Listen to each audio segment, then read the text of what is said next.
गुजार हैं आज का दिन के लिए कि हमें एक फिर से नई संगति दी है कि हम सब परमेश्वर के पवित्र लोक के साथ मिल सके, प्रार्थना कर सके और खुदा बाप के वचनों से हम एक दूसरे को प्रोत्साहित कर सके, हम परमेश्वर की बातों पर मनन कर सके। हम धन्यवाद करते हैं क्योंकि उसने हमें एक बहुत बड़ा मौका दिया है कि हम पवित्र लोक के साथ मिल सके और हम मिलकर एक दूसरे को पहचानते हैं और खुदा को पहचानते हैं। हम वचन होने के बाद प्रभु भोजन में जाने वाले हैं और जब प्रभु भोजन में जाएंगे, जाने के पहले प्रभु का वचन कहता है कि ये मेरा देह है जो तुम्हारे लिए तोड़ा गया है। तो आज हम लोग उस देह को याद करते हैं, हम आज प्रभु यीशु मसीह को याद करते हैं क्योंकि उसका कलाम कहता है जब कभी तुम इसमें से खाते और इसमें से पीते हो मेरे स्मरण के लिए यही किया करो। मतलब हम कोई यहाँ पर प्रसाद नहीं खा रहे हैं, लेकिन हम यहाँ पर इस प्रभु भोज को खा रहे हैं। प्रभु भोज मतलब खुदा ने हमें भोजन दिया है। इस भोजन को जब हम खा रहे हैं तो अगर कोई अयोग्य रीति से इसमें से खाता है या पीता है, वो अपने ऊपर दंड को खींच लाता है। किसको खींच लाते हैं? दंड को। मतलब हम जब भी खाएं तो हम प्रभु भोज को बहुत ही सही तरीके से खाना चाहिए। मतलब सही तरीका क्या है इसमें? सही तरीका है कि उसके देह को पहचानना। किसको पहचानना? हाँ, तो हम कौन है? हम सब मिलकर उसके देह हैं। हम कौन है? हाँ, मतलब हम सभी लोग हर एक अलग अलग एक ही देह, मतलब प्रभु यीशु मसीह का एक ही देह के हम सभी अलग अलग अंग हैं।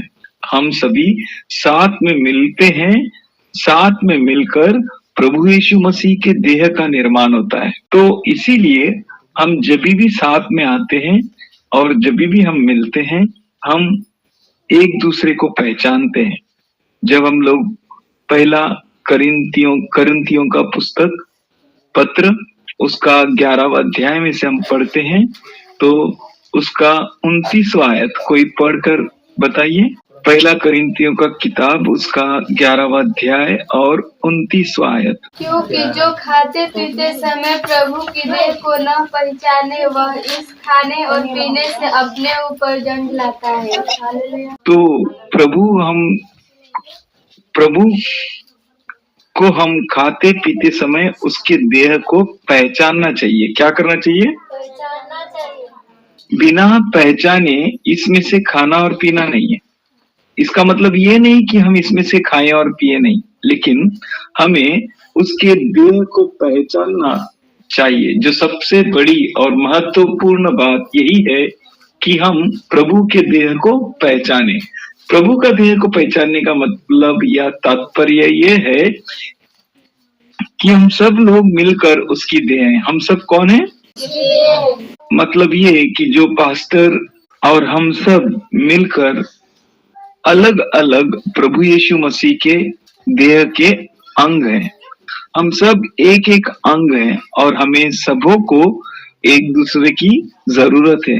हम अपने आप में काफी नहीं है, परंतु हमें एक दूसरे की जरूरत है। हम एक दूसरे पर निर्भर रहते हैं हर बात के लिए जो प्रभु निर्भर रखने को कहता है। इसीलिए हम जब पहचानते हैं मतलब हम एक दूसरे को आदर देते हैं, एक दूसरे का भय खाते हैं और मसीह की पहचान में हम बढ़ते जाते हैं। और हम जब पहचानते हैं मतलब कोई भी आकर हमें इस देह में से, मंदिर में से हमें सुधार सकता है, हमें मदद कर सकता है, हमें अच्छी जिंदगी जीने के लिए चुनौती दे सकता है, उसे कहते हैं पहचानना। मतलब एक परिवार के अंदर जब माता पिता भाई बहन दादी दादा जो भी लोग हैं, सारे रिश्तों को हम क्या करते हैं? पहचानते हैं। चाचा चाची जो भी है हम सबको पहचानते हैं। और इसी तरह से मसीह यीशु के देह के अंदर भी हमें एक दूसरे को पहचानना है ताकि हम सब उस मसीह यीशु के देह के ढील ढोल में सही तरीके से हम बढ़ सके। आज हम लोग संसार भर में लोग यीशु मसीह के पुनरुत्थान को मना रहे हैं, है ना, आप सबको पता। तो उसके पुनरुत्थान को मना रहे मतलब ये है कि यीशु मसीह मारा गया, गाड़ा गया और तीसरे दिन फिर से जी उठा। अगर प्रभु यीशु मसीह मारा गया, गाड़ा गया तो ही फिर से तीसरे दिन जी उठा ना। अगर प्रभु यीशु मसीह मारा नहीं जाता, अगर प्रभु यीशु मसीह गाड़ा नहीं जाता तो क्या फिर से तीसरे दिन वो जी उठता? हम लोग परमेश्वर के वचन को पढ़ते हैं, जांचते हैं, हम मनन करते हैं। परमेश्वर का वचन बखूबी हमसे यही बात करता है। इफिसियों का पत्र, उसका पहला अध्याय 19 और 20 आयत, कोई खोल के पढ़ेंगे।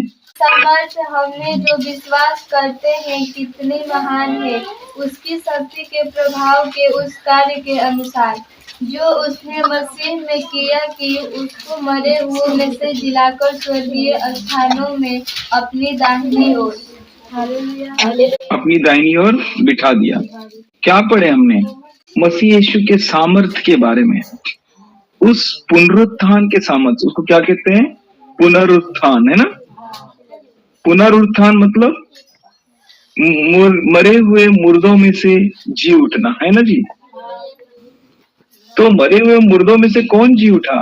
प्रभु यीशु मसीह जी उठे। अगर प्रभु यीशु मसीह जी उठे तो वो जब जी उठे तो वो उठने के अपने सामर्थ्य से उठे और वो पवित्र आत्मा के सामर्थ्य से उठे। पवित्र आत्मा उनके अंदर काम किया। इसीलिए अब हम जो प्रभु यीशु मसीह के लोग हैं, किसके लोग हैं? हम अगर उसके मृत्यु में एक होते हैं, किसमें एक होते हैं? तो ही हम उस पुनरुत्थान के सामर्थ्य का अनुभव ले सकते हैं। उसके मृत्यु में एक होने का मतलब क्या है? उसकी मृत्यु में एक होने का मतलब यह है कि वो क्रूस पर मारा गया।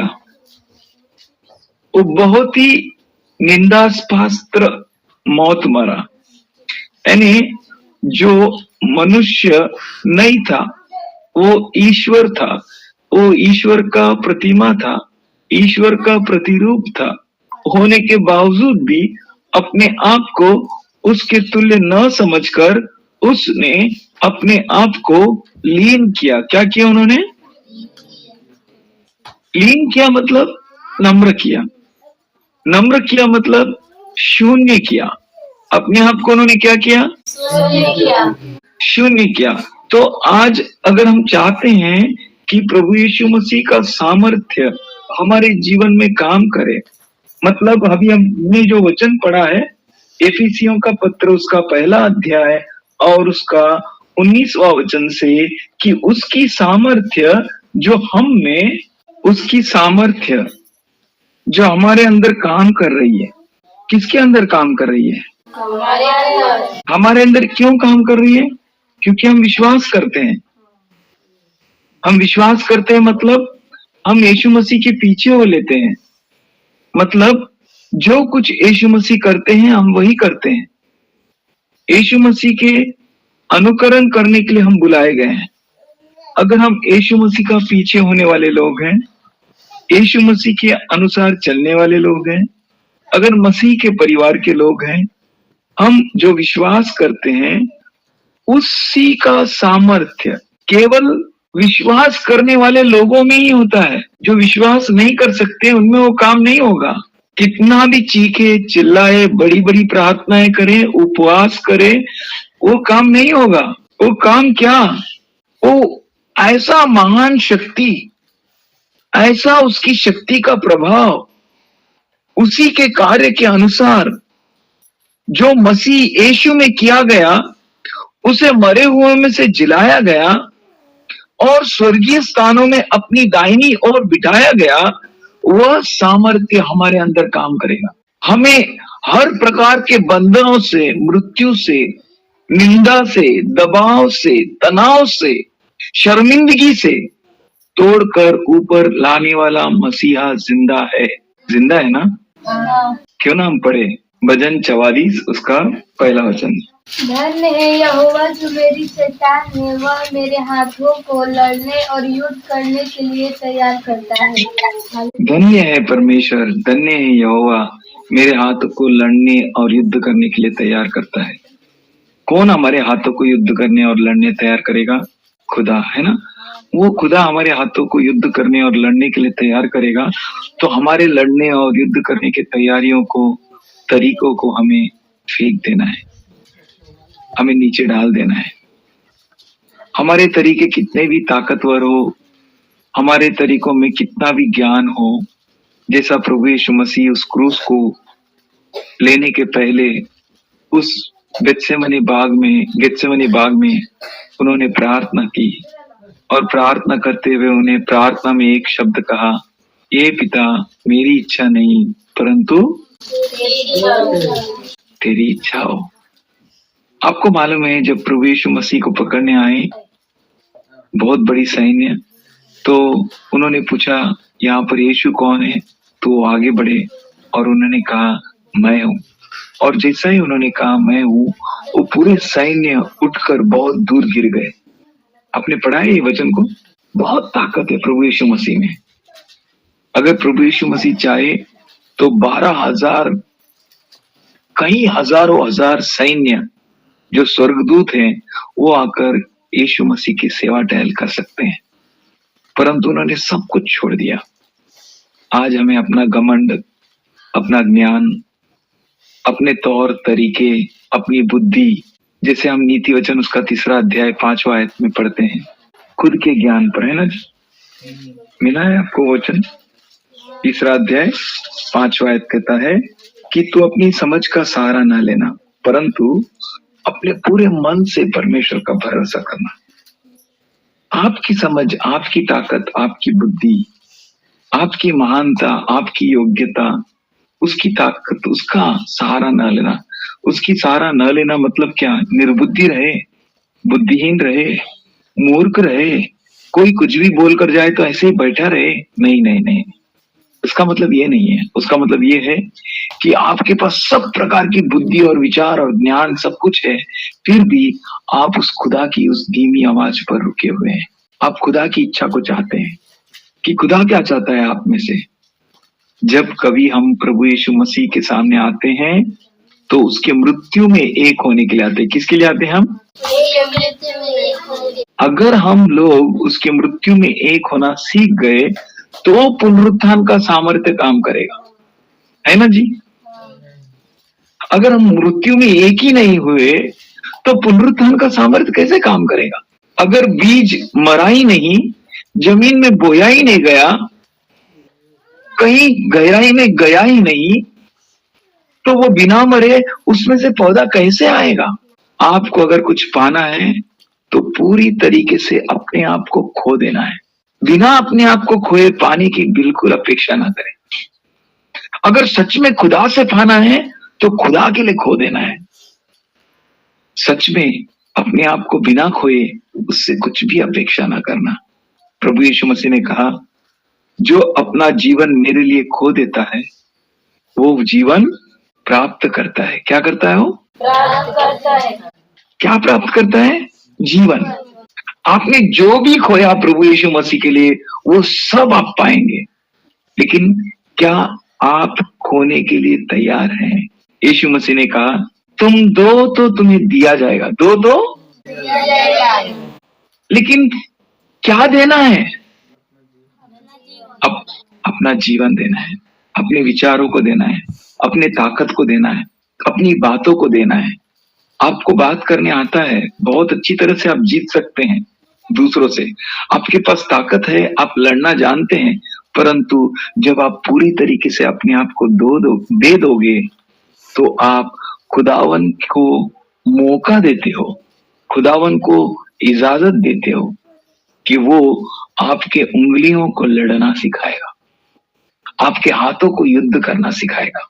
वो युद्ध जो कोई कब्र आपको बांध के नहीं रख सकता, कोई किसी भी प्रकार के अस्त्र शस्त्र आपको निहत्थे नहीं बना सकते हैं, आपको हथियार बंद बनाकर आपको नाश नहीं कर सकते हैं।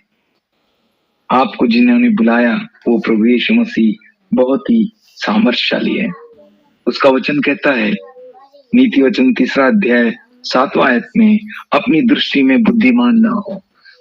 अपना दृष्टि यही बोलता है अपने आप को बचा। अपना दृष्टि यही बोलता है नहीं मरेगा तो कैसा चलेगा, अरे मूर्ख, कोई जिया है क्या मौत के बाद।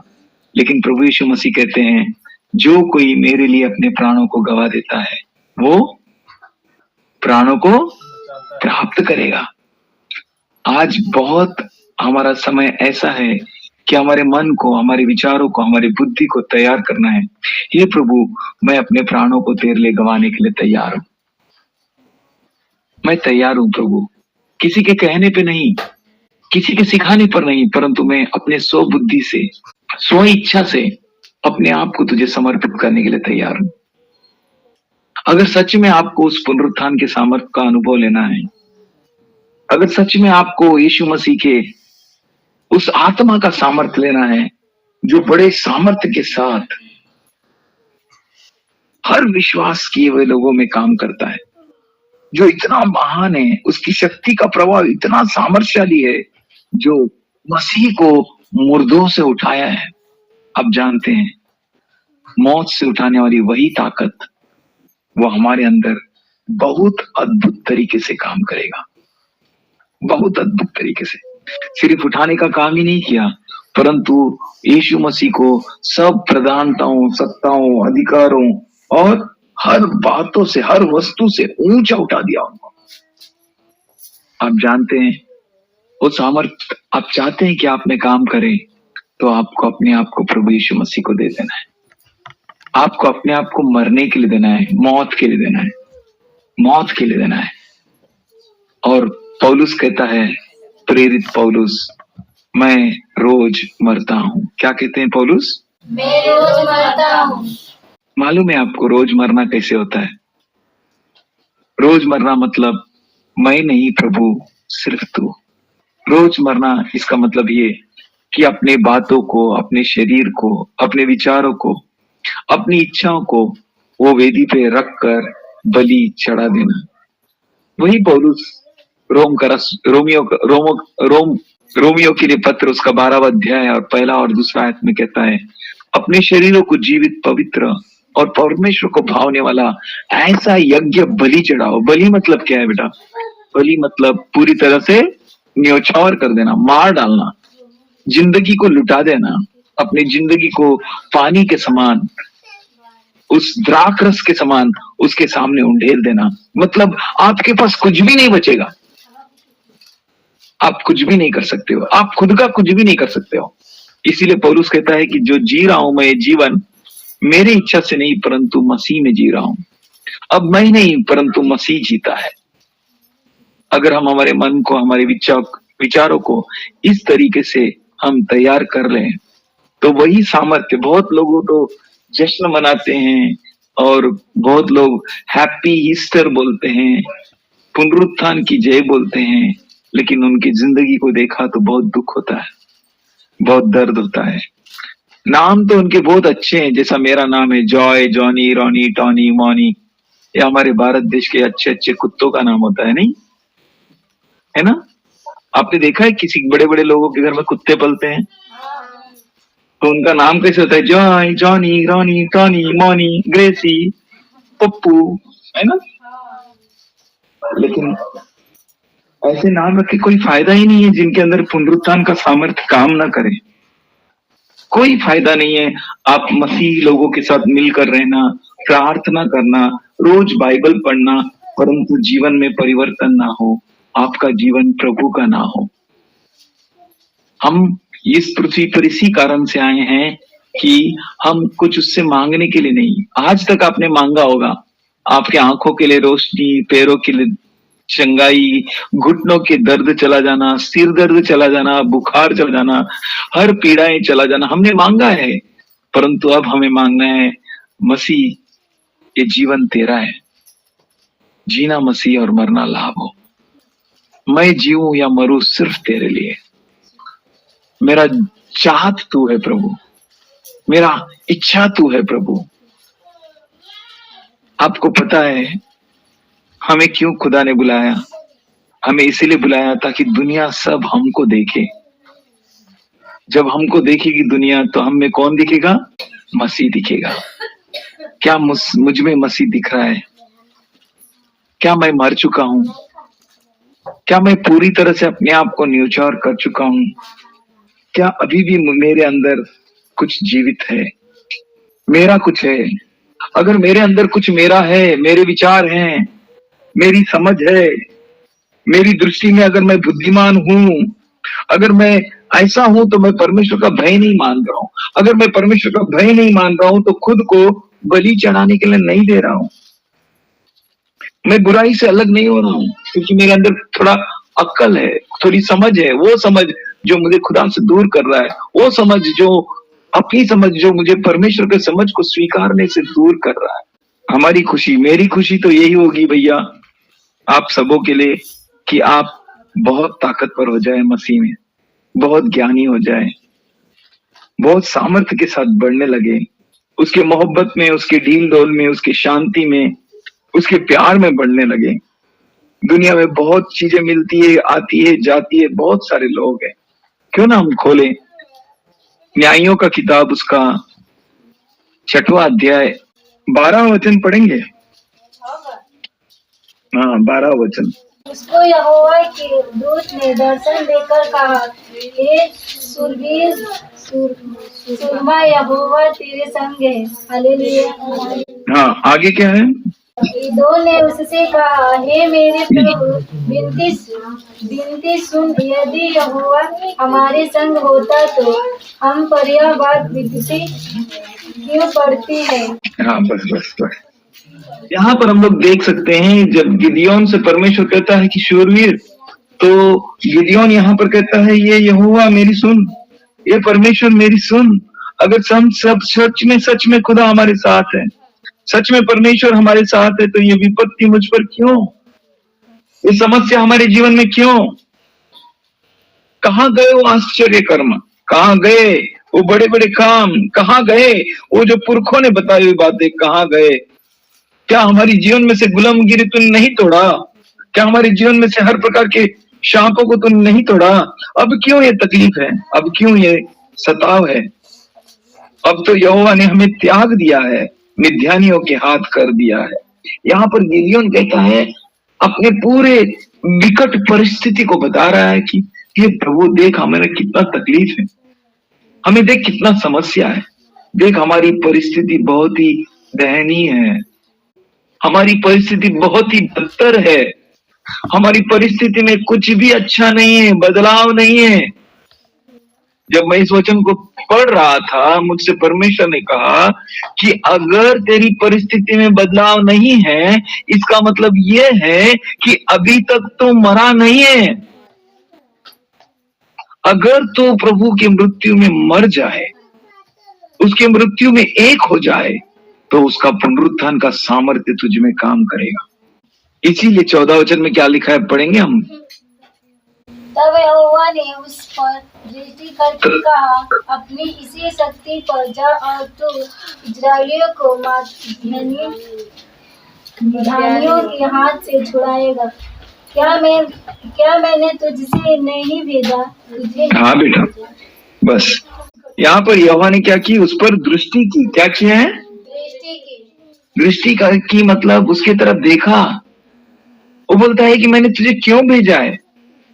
क्या आपको पता है इस पृथ्वी में आप क्यों हैं?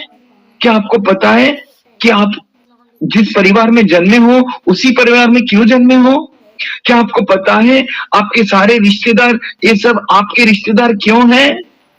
आप किस मकसद से उस गांव में, उस घर में, उस परिवार में जन्म लिए हो? आपको पता है कि परमेश्वर की इच्छा, परमेश्वर की योजना, परमेश्वर की बातें आपके लिए क्या है?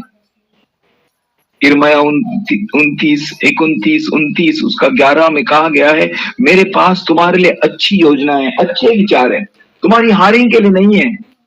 क्या प्रभु की इच्छा यही है कि हम मौत में मर जाएं? हाँ जी, यही है। क्योंकि जब तक एक बीज नहीं मरता, क्या नहीं होता? तब तक वो बीज में अंकुर फूट नहीं सकता। एक नया जन्म नहीं आ सकता, पुनरुत्थान का सामर्थ्य नहीं आ सकता। सही बात है ना? हम आप लोगों में से कितने लोग खेत नहीं जाते हैं बताइए? सब जाते हैं खेत में। तो खेत में हम लोग बीज बोते हैं ना, तो बीज बोते हैं तो रोज जाके उखाड़ के देखते हैं? नहीं नहीं नहीं भैया, वो बीज बो दिया मतलब मर गए, खत्म हो गई कहानी। अभी हम देख रहे हैं कि एक नया कुछ काम हो जाए, क्योंकि उसके मरने से उसमें से अंकुर फूटता है, पुरानी बातें चले जाती है, पुराना जो कमजोरियां चले जाती है। एक बीज को खाओगे तो एक ही बीज खा पाओगे, एक बीज को बोओगे तो कई बीज पैदा करोगे, है ना? उसी तरह से परमेश्वर हमसे कहता है, अगर तू अपने आप को त्याग दिया, अपने आप को प्रभु के हाथ में दे दिया, तो परमेश्वर का सामर्थ्य तुझ में काम करेगा। जब तक परमेश्वर के मृत्यु में, प्रभु यीशु मसीह के मृत्यु में हम एक नहीं होते ना, तो हम हमारे कमजोरियों को देखते रहते हैं। किसको देखते रहते हैं?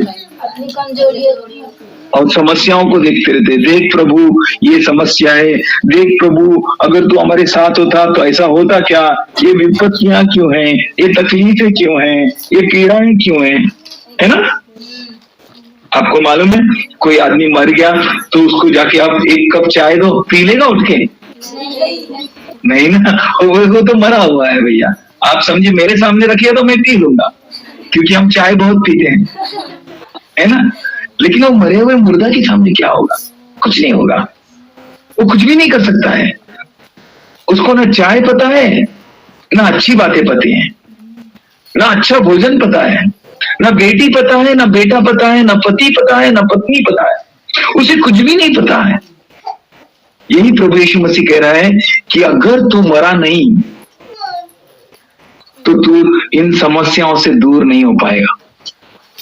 अगर आपको अपने समस्याओं से, आपके इस परिस्थितियों से विजय प्राप्त करना है, तो सबसे पहली बात क्या होना है? यीशु के मृत्यु में एक हो जाना है। जो कोई यीशु के मृत्यु में एक हो जाता है, वो अद्भुत काम करने लगता है, अद्भुत चमत्कार होने लगते हैं, अद्भुत बातें उनके जीवन में घड़ने लगती है, वो बातें जो कभी नहीं हुई हो। मरने के पहले जब तक जिंदा है इंसान, उसके पास ये समस्या, वो समस्या, ये पीड़ा, वो पीड़ा, ये दुख, वो दुख, बहुत सारे दुख, यहाँ तक तो ऐसा भी लगता है, ये प्रभु तू कहाँ है? अगर प्रभु के सामर्थ्य को देखना है, उस पुनरुत्थान के सामर्थ्य को देखना है, उस आत्मा के सामर्थ्य को देखना है जिसने यीशु मसीह को मुर्दों से जिलाया है, तो हमें भी मरना होगा। क्या करना होगा? अगर हम मर गए तो जरूर परमेश्वर का पाक आत्मा हमको जिलाएगा, सामर्थ्य में जिलाएगा। ऐसा कोई बात नहीं रहेगी जो आपको बांध के रख सकता है, ऐसी कोई बात नहीं रहेगी जो आपको दबाव में रख सकता है, ऐसा कोई बात नहीं रहेगी जो खुदा के प्यार से आपको विभक्त कर सकता है, अलग कर सकता है, क्योंकि उसका पाक आत्मा स्वयं आपको मुर्दों से जिलाएगा, कमजोरियों से उठाएगा, बलहीनता से उठाएगा, ऐसा उठाएगा कि आपको एक सही स्थान पर रखा जाए। इसीलिए प्रभु यीशु मसीह ने कहा ना कि भाई दिया जलाकर कहाँ नहीं रखते? कहाँ नहीं रखते? पैमाने के नीचे नहीं रखते। पैमाने के नीचे नहीं रखते। पैमाने के नीचे नहीं रखते भैया, तो कहाँ रखते हैं? दीवट पे रखते हैं। अगर उसकी आत्मा की आग ने आपको जलाया ना, तो अब के आगे आप पैमाने के नीचे नहीं रहोगे, अब से आगे आप कमजोरी में नहीं रहोगे, अब से आगे आप लोगों में मूर्ख नहीं जाने जाओगे, अब से आगे आप लोगों में कमजोर नहीं जाने जाओगे, क्योंकि आपके कमजोरी में परमेश्वर का सामर्थ्य काम करता है, आपकी निर्बलता में उसका बल काम करता है, आपकी मूर्खता में उसका ज्ञान काम करता है। आप जब पैमाने के नीचे चले जाते हो, वो जिसने आपको जिलाया वो कहां पर रखता है बेटा? आपको दीवट पर रखता है। आप चाहते नहीं कि आपके घर में आपका पप्पा बोले, अरे यार मेरा बेटा जैसा बेटा ही नहीं है। बेटा मतलब मैं बेटियों को पीछे नहीं देख रहा हूं, हाँ, क्योंकि मेरे पास भी एक ही बेटी है, नहीं क्या? सही बात है ना? हाँ, तो अगर पापा कहता है मेरे बेटे जैसा बेटा नहीं है, तो आपका जैसा कोई भी नहीं है। कौन कहना चाहिए? पिताजी कहना चाहिए ना। क्या हम खुद ही बोले हम ही बहुत अच्छे हैं, हम ही बहुत मेहनत करते हैं, हमारे जैसे घर में कोई नहीं है? क्या कौन कहना चाहिए? पिताजी कहना चाहिए। वही प्रभु कहता है, अगर तू अपने आप को मसीह के मृत्यु में एक कर ले, तो उसका सामर्थ्य, वो सामर्थ्य जो मसीह को मुर्दों में से उठाया, वो तुझे उठाएगा। हर प्रकार के जंजीर टूट जाएंगे। वो बहुत अच्छा गीत है, आपको आता है?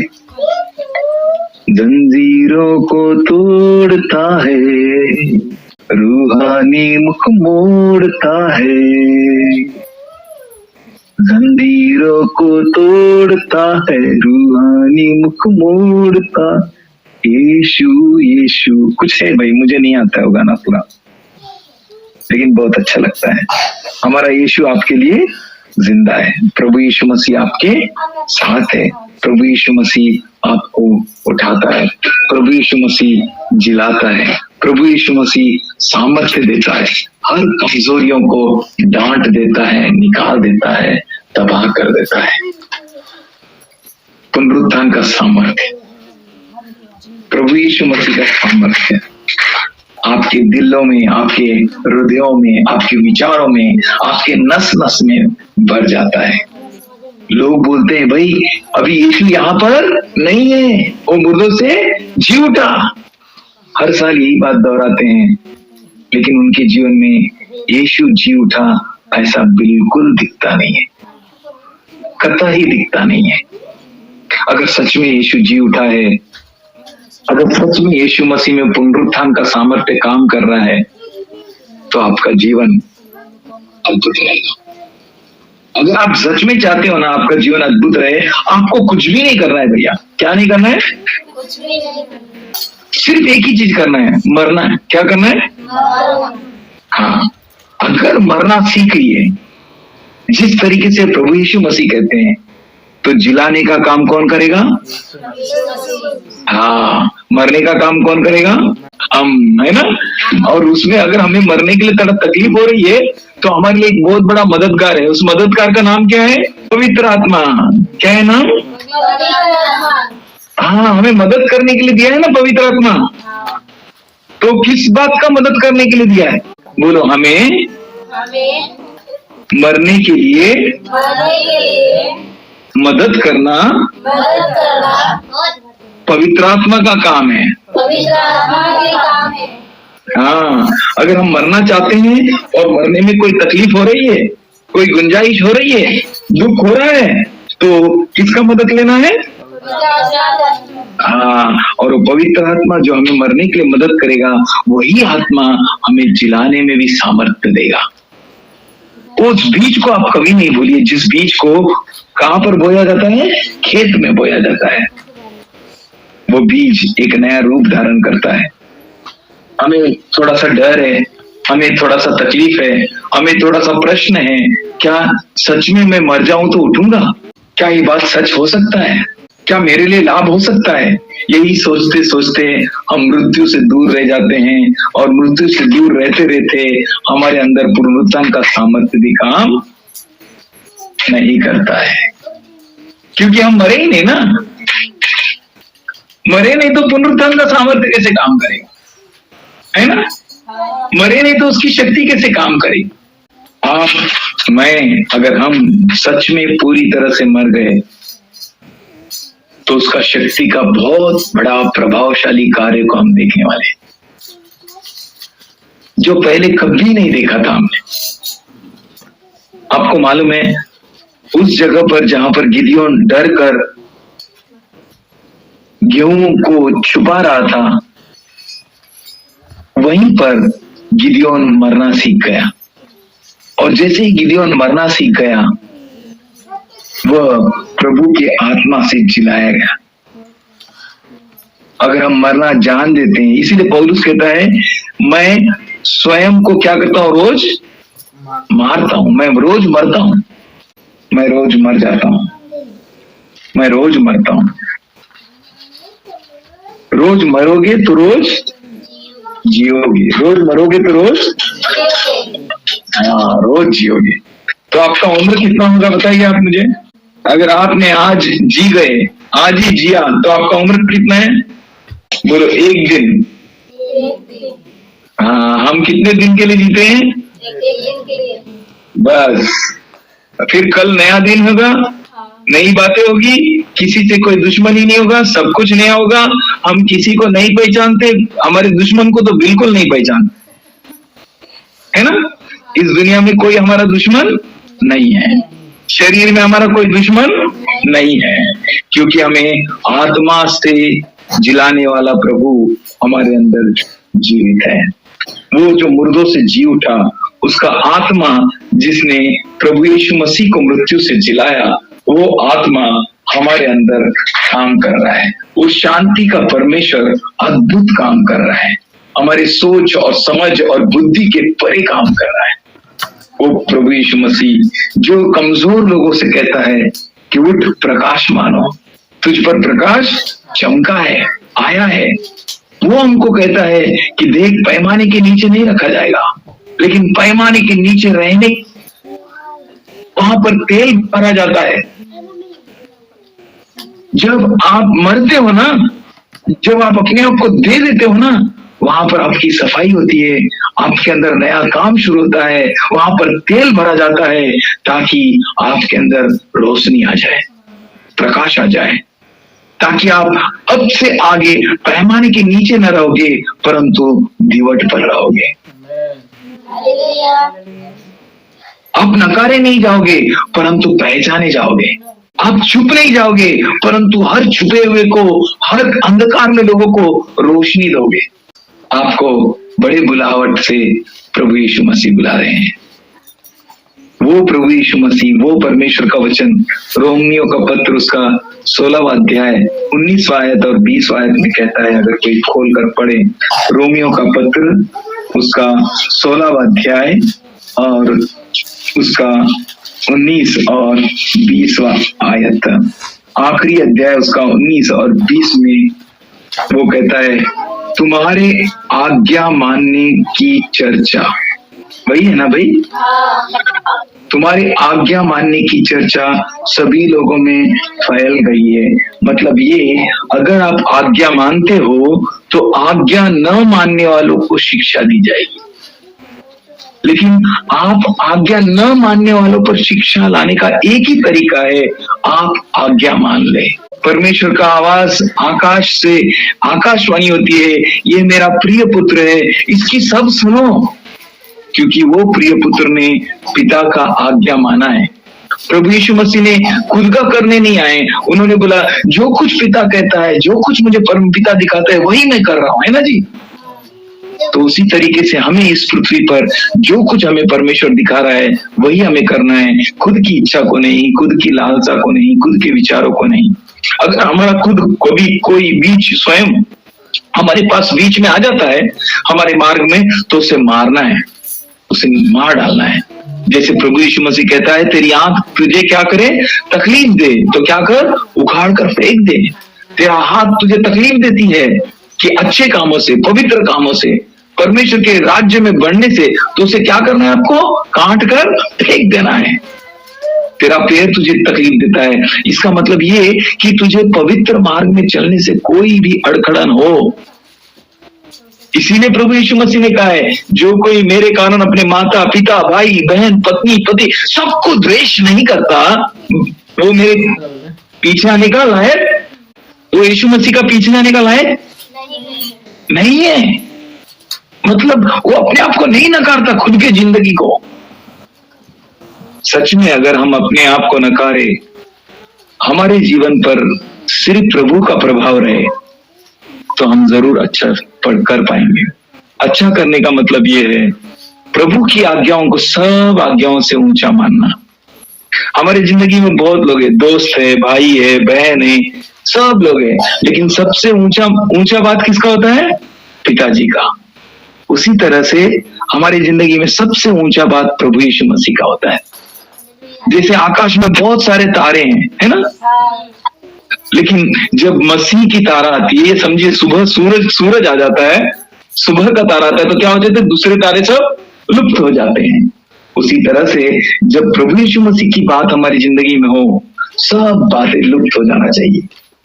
कोई भी बात यीशु मसीह के बात से बढ़कर ना रहे, कोई भी विचार यीशु के विचार से बढ़कर ना रहे। इस बात को हम ठान लें, इस बात को हम पहचान लें, हम मरना सीख लें, हम यीशु मसीह के मृत्यु में एक होना जान लें। अगर हम प्रभु यीशु मसीह के मृत्यु में एक होते हैं तो उसके पुनरुत्थान का सामर्थ्य में भी एक हो सकते हैं। वहां पर 14 वचन में, न्यायों का पुस्तक 6वां अध्याय 14 वचन में परमेश्वर गिदयोन से कहता है, अब तो यहोवा ने उस पर क्या की, दृष्टि करके कहा, अपनी इस शक्ति पर जा। किस पर जाना है? शक्ति पर। वो जो शक्ति आपको आज दिया जाएगा ना, पुनरुत्थान का शक्ति, उस शक्ति में आपको आगे बढ़ना है अभी से। वो जो शक्ति है, प्रभु यीशु मसीह को मुर्दों से जिलाया, वो शक्ति में आपको जाना है। तू इजरायलियों को मिद्योनियों के हाथ से छुड़ाएगा। क्या मैंने तुझे नहीं भेजा है? आज प्रभु यीशु मसीह का आवाज भी आपके लिए आता है, खुदा का आवाज आपके लिए आता है। क्या मैंने तुझे नहीं भेजा है? क्या मैंने भेजा है तो क्या मैंने तुझे कमजोर भेजा है? क्या मैंने भेजा है तो तुझे इस दुनिया में मिल जाने के लिए भेजा है, या दुनिया के लिए मर जाने के लिए भेजा है? ये दुनिया से अलग होने के लिए भेजा है और मसीह के लिए जीने के लिए भेजा है, या दुनिया में एक होकर डर, घबराहट, कमजोरी, मूर्खता, गुलामी, इसमें रहने के लिए भेजा है? वहां पर गिदयोन कहता है, ये प्रभु हमारे साथ परमेश्वर है तो हमारे पास ऐसे तकलीफ क्यों आएंगे? इसलिए आएंगे क्योंकि आप मरे नहीं हो। अगर आप मर जाते हो, वो तकलीफ आपका कुछ भी नहीं बिगाड़ सकता। जैसे मरे मुर्दे के पास में चाय कुछ उसका बिगाड़ नहीं सकता, या स्वादिष्ट भोजन उसके अंदर कुछ काम नहीं कर सकते हैं, या कोई आके उसको एक झापड़ मार दे और वो उठकर उससे खराब लगेगा? नहीं लगेगा। लाश पर कोई भी प्रभाव नहीं होता है। आज हम लोगों को मर जाना है। अगर हम मर जाते हैं तो वो प्रभु हमें जिलाता है, वो प्रभु हमें उठाता है, वो प्रभु का उठाने वाला सामर्थ्य हम में काम करता है। अगर हम प्रभु की ओर देखें, अगर हमारी दृष्टि प्रभु की ओर लगाएं, तो आप वो काम करेंगे जो आपने कभी सोचा भी ना था।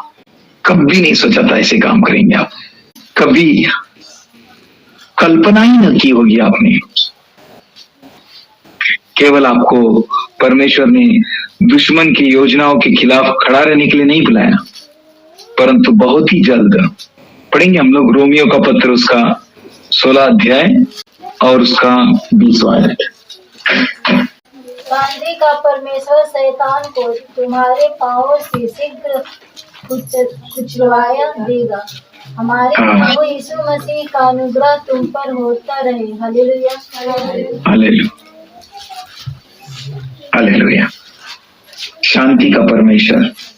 इसीलिए क्या करना चाहिए? 19वां अध्याय उसका ब पाठ को पढ़िए, ब भाग को। वहां पे लिखा है, परंतु मैं चाहता हूं कि तुम भलाई के लिए बुद्धिमान और बुराई के लिए क्या हो? भलाई के लिए बुद्धिमान और बुराई के लिए भोले हो जाओ, है ना? आपका भलाई क्या है? भलाई आपका क्या है? उसके मृत्यु में एक हो जाना। बुराई क्या है? बुराई है हम लोग जिंदा रहना, खुद के लिए जिंदा रहना, खुद के बातों को पूरा करने के लिए जिंदा रहना। हम लोगों को खुद का बातें नहीं करना है, स्वयं पर निर्भर नहीं रहना है, हम लोगों को प्रभु पर निर्भर रहना है, अपना जीवन को प्रभु को समर्पित करना है।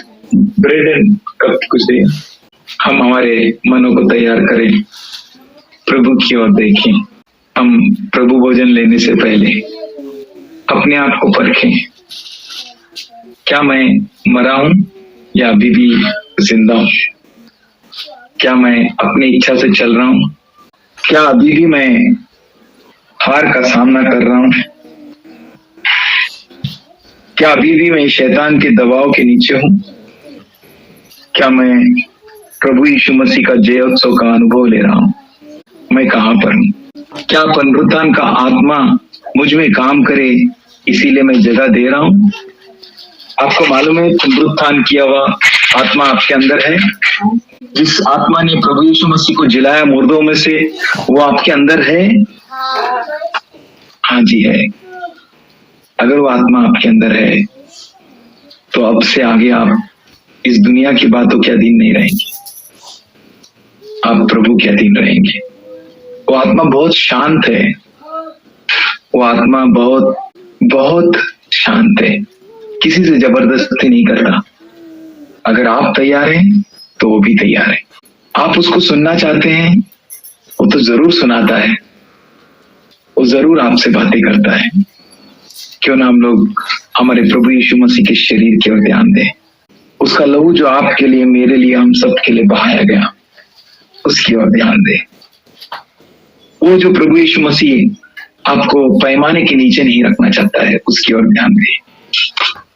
वो जो प्रभु यीशु मसीह आपके लिए दीवट पर रखना चाहता है आपको, उसकी ओर ध्यान दें।